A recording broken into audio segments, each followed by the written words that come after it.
लढाईमध्ये तुम्ही ती परिस्थिती पाकिस्तानची करू शकला होतात की नाही? एअरफोर्सने जी काही परिस्थिती पाकिस्तानची केली होती ती वस्तुस्थिती आहे की पूर्णपणे त्यांच्या असणाऱ्या एअर डिफेन्सचा ताबा आपण घेतला. चायना त्याचा जो असणारा मित्र होता की ज्याचे अमेरिकेशी ट्रेड वॉर चालला होता,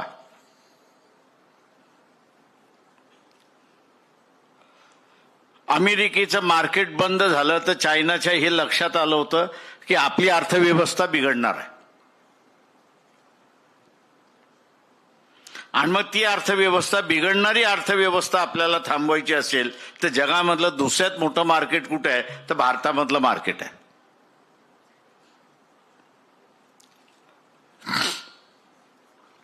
ते भारताचं मार्केट आहे आणि म्हणून चायना असं म्हणालं की खरंच आपलं जर युद्ध झालं अमेरिकेबरोबर आणि आपण आता असताना पाकिस्तानला मदत केली तर भारतातलं मार्केट आपल्या हातातून जाईल. आणि म्हणून या लुटूपुटूच्या लढाईमध्ये सुद्धा चायनाने पाकिस्तानला मदत केली नाही, हत्यारं दिली, तो भाग वेगळा, पण मदत केली नाही.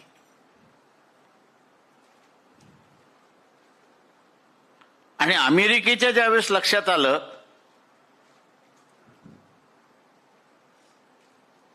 की पाकिस्तान आपल्यापासून दूर गेलं होतं, आपल्यावरती चायनाचं नियंत्रण करण्यासाठी त्यावेळेस भारताकडे त्यांनी बरेच प्रयत्न केले पण आपण त्यांना हातच धरायला संधी देत नव्हतो. त्यांना पाकिस्तान पुन्हा ताबा मिळवण्याची संधी मिळाली, अमेरिकेने तो ताबा घेतला.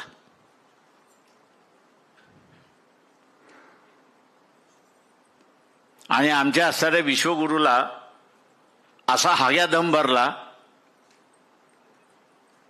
की मी जे जाहीर केलेलं आहे त्याच्या विरोधात एक शब्द सुद्धा बोलायचा नाही. युद्धाची घोषणा तिथे झाली. आजही नरेंद्र मोदींनी युद्ध थांबले असं घोषणा केलेली आहे का? तर नाही.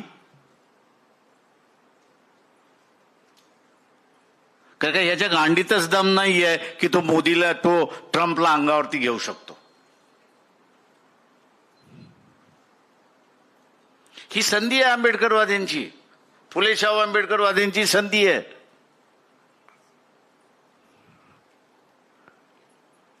प्रचार करण्याची की तुम्ही गांडुगिरीच्या राजकारणाच्या बाजूने जाणार आहात की हिंमतवाल्यांच्या राजकारणाच्या बाजूने जाणार आहात.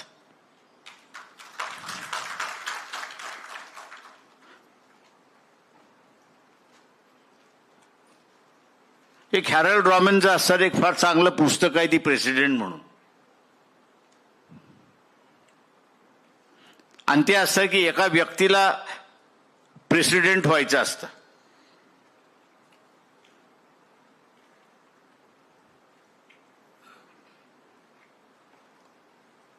आणि त्या पुस्तकामध्ये असं त्यांनी म्हटलं की संधी मिळाली आणि ह्यांनी वापरल्या आणि तो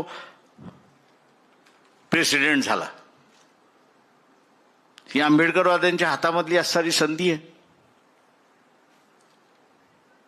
संधी काय तर दोन संधी आहेत.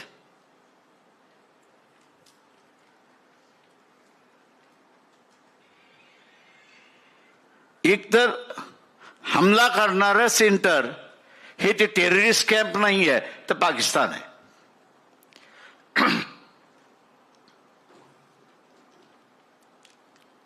ते टेररिस्ट कॅम्प नाही आहे, ते फक्त तिथे ट्रेनिंग दिल्या जाते.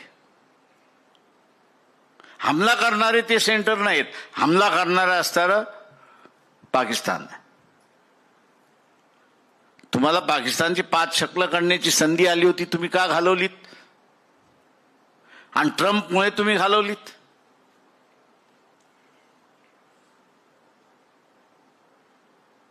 पब्लिकली तुम्हाला असणारा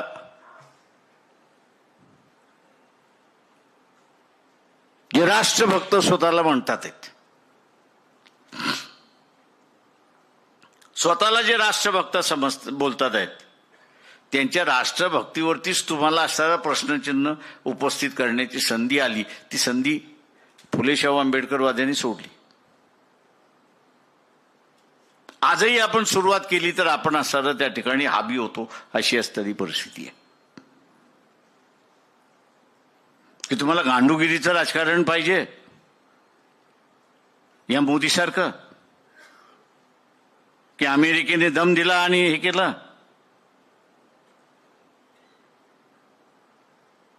की तुम्हाला असणारा इराणच्या खोमिनी सारखं राज्य पाहिजे. नाही, मला ज्या दिवशी थांबवायचं त्या दिवशी मी थांबेन. आणि त्यांनी इस्रायलवरती बंबारडी सुरुवात ठेवली आणि शक्य झाल्यानंतर तो असणारा म्हटला ठीक आहे आता मी थांबतो. ही संधी आहे.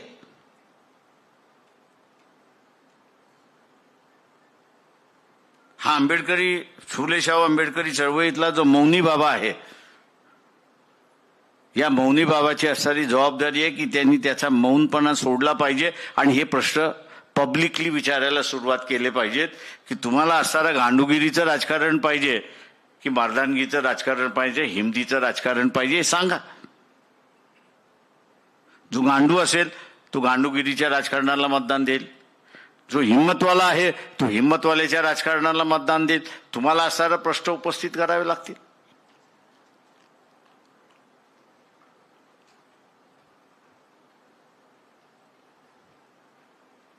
संधी आली की तिचा उपयोग केला पाहिजे, हे माझं स्वतःचं तत्व आहे. तिथे माघार हटायचं नाही. जे होतील ते होतील, परिणाम होतील ते होतील, ते बघता येतील. पण ती संधीचा आपण उपयोग करणार नसू ते त्याचा उपयोग काय?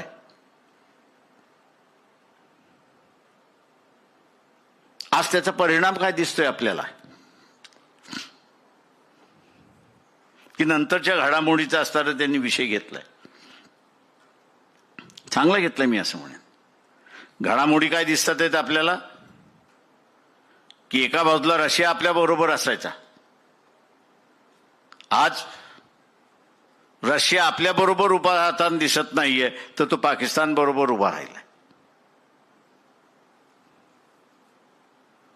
तो पाकिस्तान बरोबर उभा राहिलाय.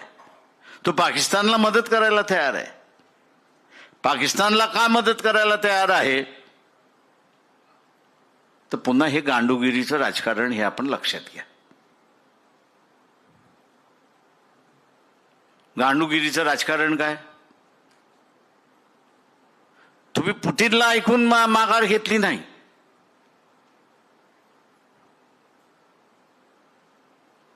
रशियाचे जे राष्ट्राध्यक्ष आहेत पुतीन, त्यांना तुम्ही असं विचारून माघार घेतली नाही. तर तुम्ही ट्रम्प जो भारताच्या विरोधात आहे, की ज्यांनी मोदी ती बेइज्जती केली, व्हाईट हाऊसमध्ये त्याची असणारी बेइज्जती केली, त्यांनी सांगितलं आणि भारत गप्प बसला. त्यांनी सांगितलं आणि RSS वाले गप्प बसले.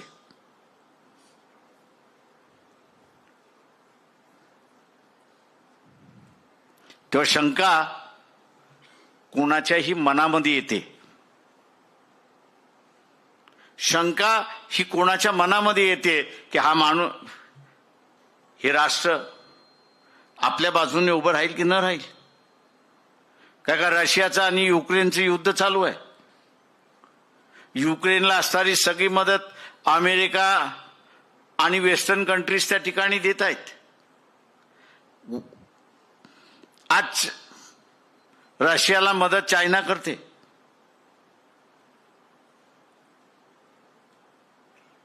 रशियाला मदत इराण करते. आपण त्यांना मदत करत होतो असं मी म्हणेन. का त्यांचं सगळं तेल हे भारत विकून देत होता त्यांना आणि युद्धाला लागणारा पैसा त्या ठिकाणी देत होता. आज शंका ही उपस्थित राहिली की रशियाचं तेल जे भारत विकून देत होता, उद्या पुन्हा ट्रम्पनी सांगितलं बंद आणि ह्यांनी बंद केलं तर आमचा असणारा लढण्याचा जो स्रोत आहे, लढण्याचा जो स्रोत आहे तो सगळाच बंद झाला. आणि हा लढण्याचा स्रोत बंद झाला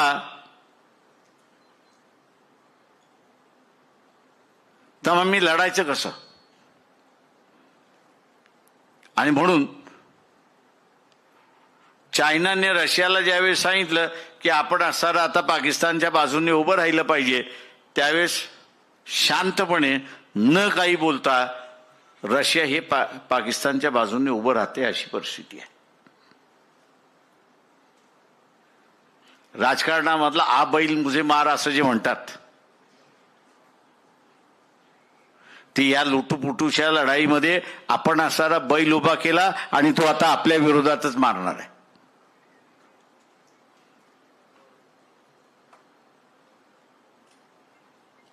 नंतरची जी परिस्थिती आहे ती अत्यंत भयानक आहे.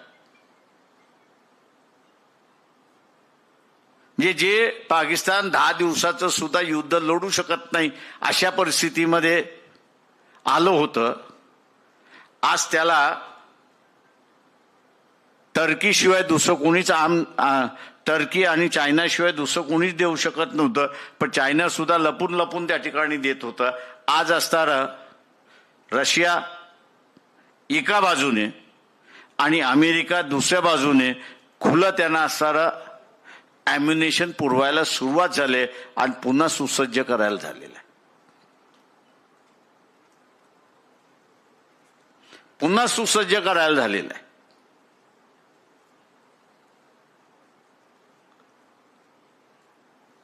या देशामधला सगळ्यात मोठा इकॉनॉमिस्ट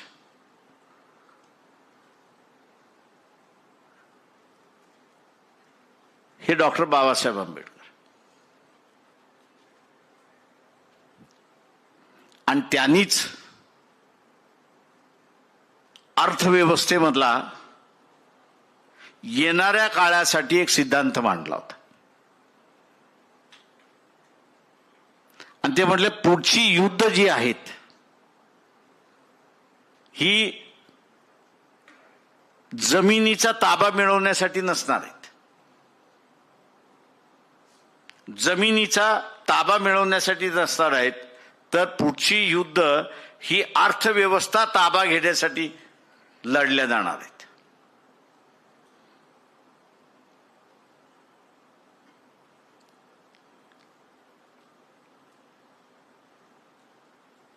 देशाची अर्थव्यवस्था आपल्या ताब्यात यावी म्हणून असणारं युद्ध होणार आहे. आणि त्या ह्याच्यामध्ये चारित्र्यहीन व्यक्ती देशाच्या खुर्चीवरती बसला असेल तर अर्थव्यवस्थेवरती ताबा मिळवणं अत्यंत सोपं आहे.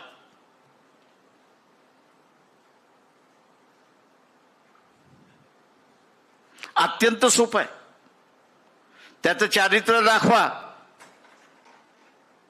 आणि आम्ही जे करतोय त्याला मान्य करून घ्या. हे जे मोदीच्या समोर ट्रम्प एवढी दादागिरी करू शकतो, चारित्र्याचा तर प्रश्न नाही. शंका उपस्थित आहे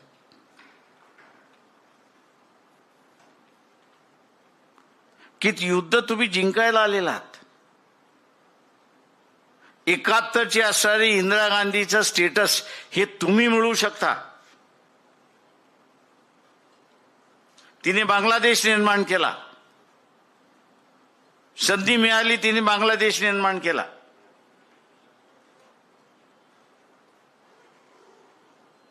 तिने हे बघितलं नाही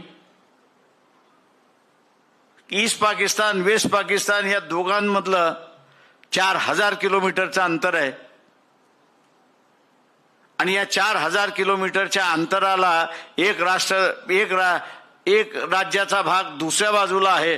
त्याला नियंत्रित ठेवण्यासाठी, गव्हर्न करण्यासाठी, त्याच्यासाठी लागलेला सगळा जो इन्फ्रास्ट्रक्चर आहे तो देशावरच्या असणाऱ्या रिसोर्सेसवरती फार मोठा असणारा ड्रेन आहे अशी जी परिस्थिती आहे ती विसरली.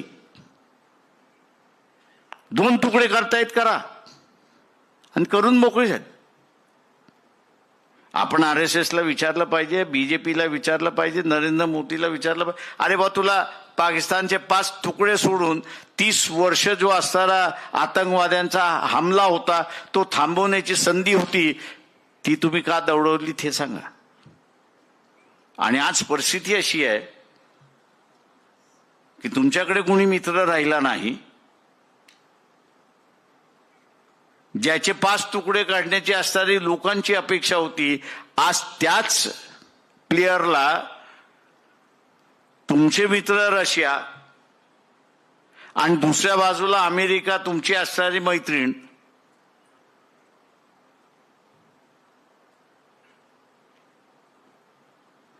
हे तुमच्या विरोधक जे पाकिस्तान आहेत त्यांना हत्यार द्यायला सुरुवात झालेली आहे, आधुनिक हत्यार.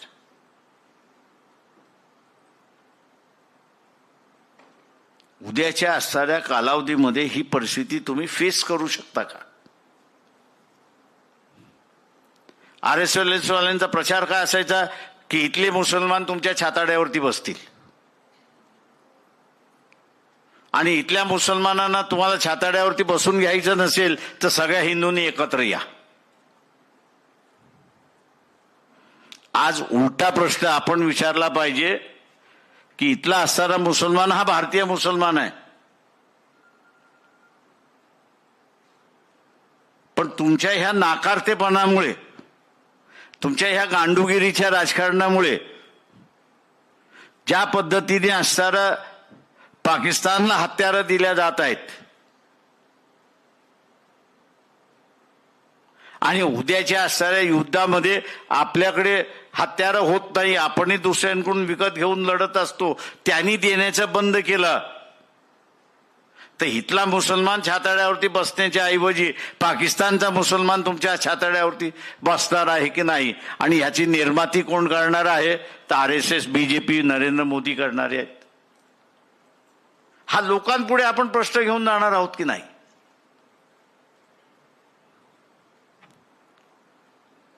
काँग्रेसवाले घेऊन जाणार नाही याची मला खात्री आहे. मी जसं म्हणालो,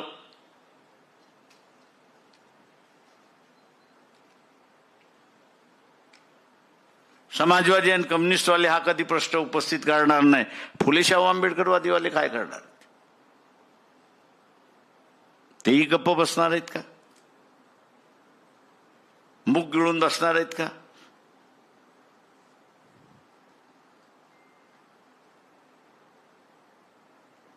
आत्ताचा जो कालखंड आहे हा अत्यंत क्रुशियल कालखंड आहे असं मी त्या ठिकाणी मानतोय. काल रात्री बरेच संपादक आणि सिनियर नागपूरमधले जर्नलिस्ट आम्ही सगळे बसलो होतो.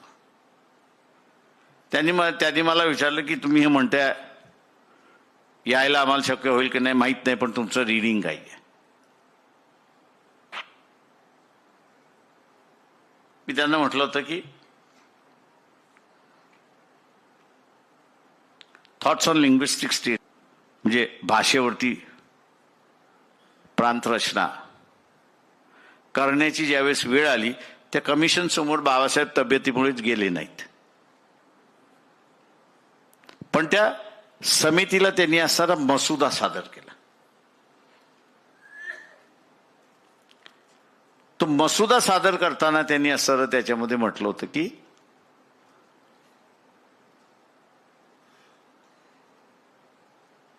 तुम्ही भारतामध्ये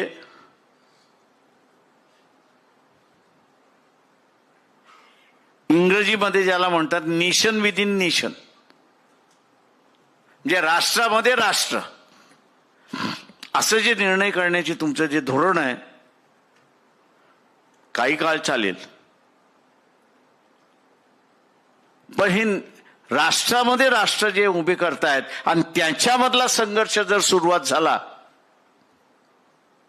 त्यांच्यामधला संघर्ष सुरुवात झाला तर त्या संघर्षाला कंट्रोल कोण करणार, नेतृत्व कोण करणार? आणि ते म्हटले लीडरशिप ही जर स्टेट्समॅनशिप नसेल, म्हणजे मी ह्या राज्याचा आहे म्हणून ह्या राज्याची भूमिका घ्यावी आणि देशाच्या असणाऱ्या भूमिकेचा विसर पडावा त्याला. हा देश देश म्हणून राहणार नाही, वेगवेगळ्या जुन्या पद्धतीने तुकड्यांमध्ये विखुरला जाईल अशी असणारी परिस्थिती होती. आणि म्हणून त्यांनी असं एक फार चांगलं वाक्य वापरलं होतं, दाय कस्ट इंडिया, दाय शॅल नेव्हर बी युनायटेड. हे बायबलमधलं आहे.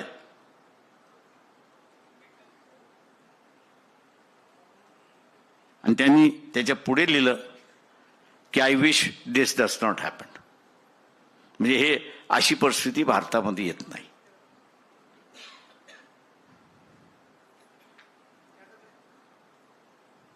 आजच्या असणाऱ्या सगळ्या ह्याच्यामध्ये बाबासाहेबांनी भाषेच्या आधारावरती एक राज्य दुसऱ्या राज्याच्या विरोधात उभं राहिलं आणि भारतामध्ये स्टेटमेंटशिप नसेल तर मग त्याची संघर्ष टाळणार कोण? यंत्रणा शिल्लक राहत नाही ते संघर्ष टाळण्यासाठी. आणि यंत्रणा जर तुमच्याकडे तो संघर्ष टाळायचा नसेल, त्या संघर्षाचा भेगा जे आहेत हे भगदाड व्हायला वेळ लागणार नाही. आणि भगदाड एकदा झालं की ते जुळवणं कठीण आहे अशी असणारी परिस्थिती आहे. आता तेच आपण केलंय. सांगता आलं पाहिजे आपल्याला की इथल्या असणाऱ्या मुसलमानांना हा आमच्या छाताड्यावरती बसेल म्हणून त्याला असणारं एक विलन करून आपण बसून झालं. त्याला विलन म्हणून आपण असणारा बसवलेला आहे. आता ह्या विलनपणातून त्याला सुटका आपण द्यायलाच तयार नाही आहोत.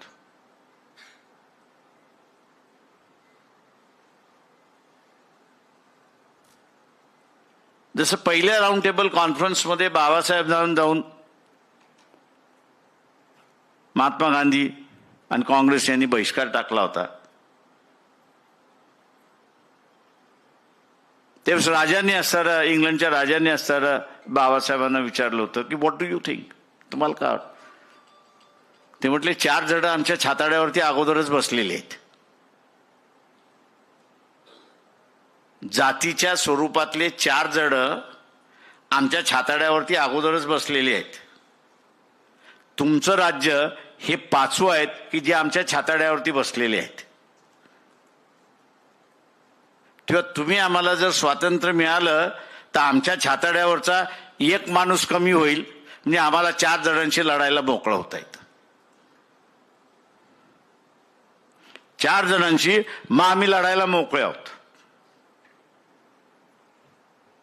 आज तुम्ही 5वे जे आमच्या छाताड्यावरती बसलेले आहात त्याच्यावर 5 जणांची गठ्ठी झालेली आहे आणि आम्ही लढू शकत नाही अशी परिस्थिती आहे.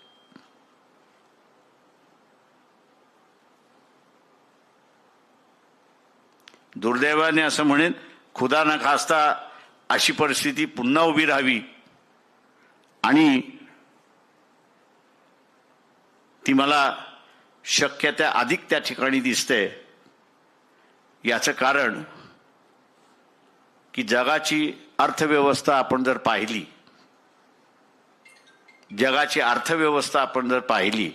तर ही जगाची अर्थव्यवस्था हळूहळू कोलमडत चाललेली आहे.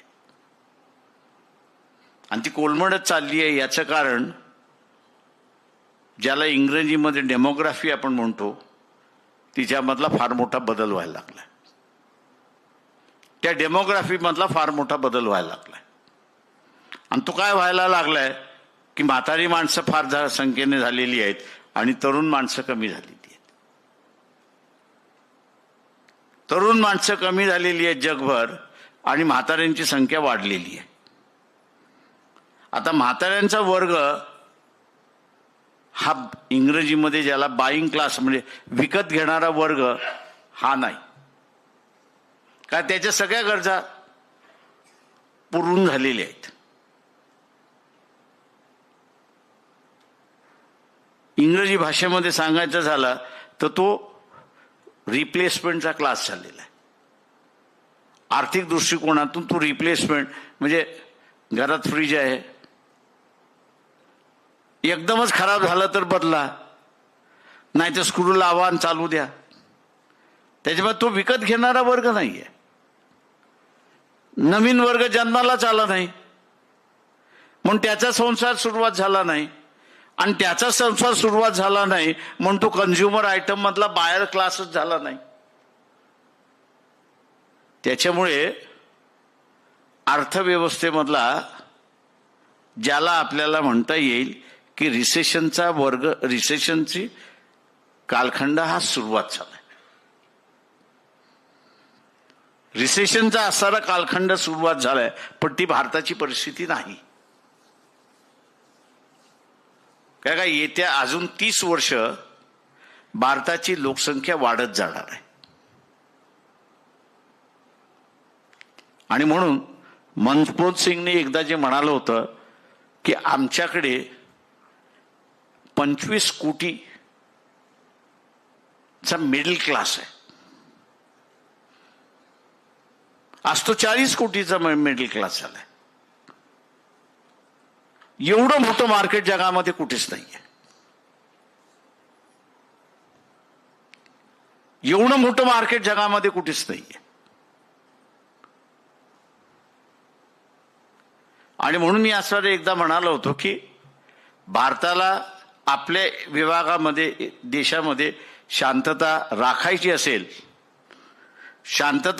असेल तर जगाला किती बाजारपेठ आपली मोकळी करायची आणि किती करायचे नाही, आणि ती मोकळी करत असताना वेगवेगळ्या देशामध्ये ती कशी डिवाइड करायची याचा आराखडा जोपर्यंत तुम्ही ठेवत नाही तोपर्यंत प्रत्येक जण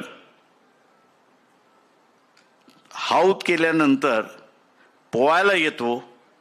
तशा रीतीने हा कन्झ्युमर क्लास आहे तो आपल्याकडे आला पाहिजे, तो आपल्याला मिळाला पाहिजे, या दृष्टिकोनातून त्याचे प्रयत्न राहणार.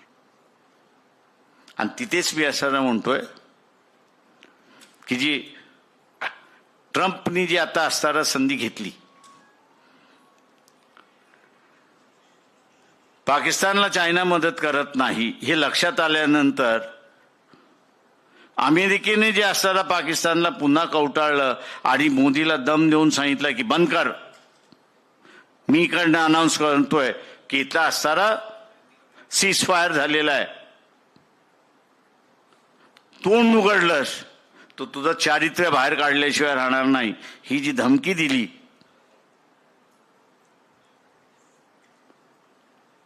ही वर्षभराने सुद्धा येऊ शकते, 6 महिन्यांनी सुद्धा येऊ शकते, 3 महिन्यांनी सुद्धा येऊ शकते.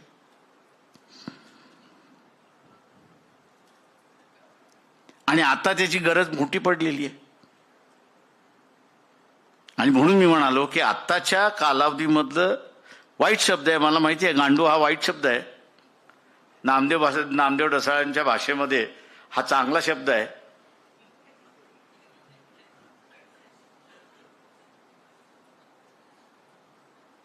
तुम्हाला ज्या शब्दामध्ये हितली व्यवस्था सामान्य माणसापर्यंत सांगता येते ते शब्द वापरायला आपण कधी घाबरता कामा नये. तुम्हाला सरळ लोकांना विचारलं पाहिजे की तुम्ही गांडूगिरीच्या राज्याने गेला, राजकारणाने गेलात तर आज नुसता हितला मुसलमान नाही तर पाकिस्तान मधला मुसलमान तुमच्या छाताड्यावरती बसणार आहे का त्याला मदत करणारं अमेरिका आहे, त्याला मदत करणारा इंग्लंड आहे, त्याला मदत करणारा आता फ्रान्स आलेला आहे, त्याला मदत करणारा रशिया आहे आणि चायना होताच. तुम्ही या सगळ्यांशी एका वेळेस लढू शकता का?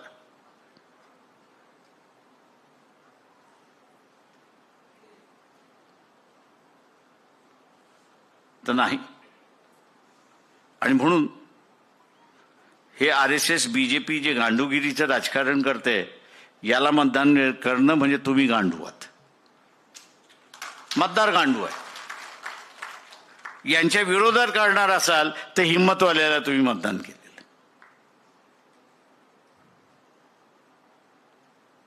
राजकारणामध्ये मी नेहमी मानत असतो, बाप तरी दाखव, तो दाखवता येत नसेल तर श्राद्ध घालून मोकळा होऊन जा. की मेलाय म्हणून असणारं जर तरचं राजकारण नसतं, जर तरचं राजकारण नसतं. आणि म्हणून अशा व्यवस्थेमध्ये आल्यानंतर माझं म्हणणं आहे की फुले शाहू आंबेडकरी चळवळीने लोकांसमोर जी वस्तुस्थिती आहे ती निर्भयपणे त्या ठिकाणी मांडली पाहिजे. लोकांना काय वाटते ते वाटू द्या ना. मी लोकसत्तेमध्ये, हा शब्द माझा नाही आहे, 9 तारखेला ज्यावेळेस ट्रम्पनी तिथनं घोषणा केली ती माझ्या कानापर्यंत सुद्धा आली नव्हती. पण बॉर्डरवरती एक सोल्जर जो होता, त्याचं नाव सांगत नाही, कुठे होता तो नाही सांगत, त्याचा मला फोन आला आणि मला म्हटला, ये गांडूगिरी का राजकारण बंद कर दो ना. मी चक्रावलो, म्हटलं हा न कधी शिवाय देणारा, अमुक देणारा. म्हटलं झालं काय, आपने टीवी नहीं सुना क्या? मतलब नहीं. ट्रंप ने सीज फायर डिक्लेयर कर दिया. साले हम जीतने वाले थे तो उनको सीज फायर डिक्लेयर उसने किया और अपना ये गांडू प्राइम मिनिस्टर चुपचाप बैठा है. ये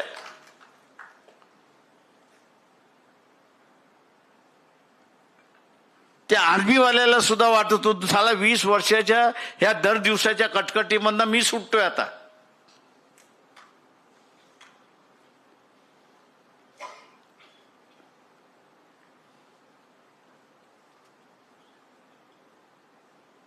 सामान्य जनतेमधला त्या सोल्जरच्या निमित्ताने आलेला फोन, ही परिस्थिती आहे.